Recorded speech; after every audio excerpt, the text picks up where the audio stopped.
Sexual reproduction, fertilization.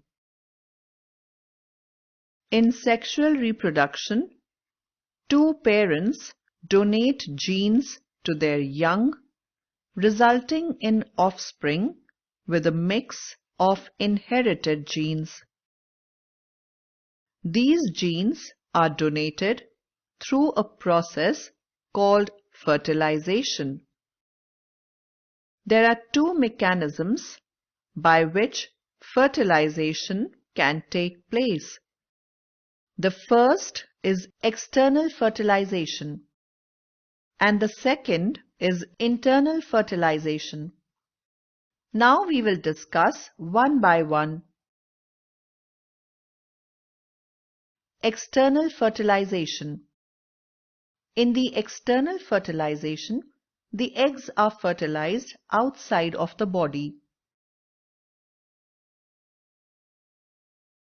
These organisms produce genetically identical copies of themselves through the process of mitosis. External fertilization occurs mostly in wet environments and requires both the male and the female to release their gametes into their surroundings, usually water. An advantage of external fertilization is that it results in the production of a large number of offsprings. One disadvantage is that environmental hazards such as predators greatly reduce the chance of surviving into adulthoods. Amphibians and fish are examples of animals that reproduce this way. Internal fertilization. Animals that use internal fertilization specialize in the protection of the developing egg. For example, reptiles and birds secrete eggs that are covered by a protective shell that is resistant to water loss and damage.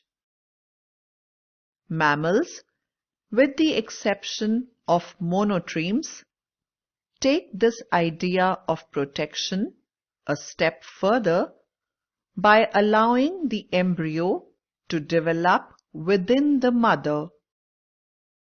This extra protection increases the chances of survival because mom supplies everything that the embryo needs.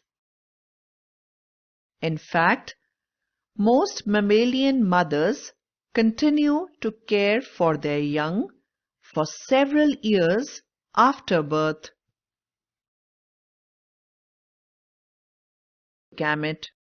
In animals, sexual reproduction encompasses the fusion of two distinct gametes to form a zygote. Gametes are produced by a type of cell division called meiosis. Gametes are haploid, containing only one set of chromosomes, while the zygote is diploid, containing two sets of chromosomes. In most cases, the male gamete, called the spermatozoon, is relatively motile and usually has a flagellum. On the other hand, the female gamete, called the ovum, is non-motile and relatively large in comparison to the male gamete.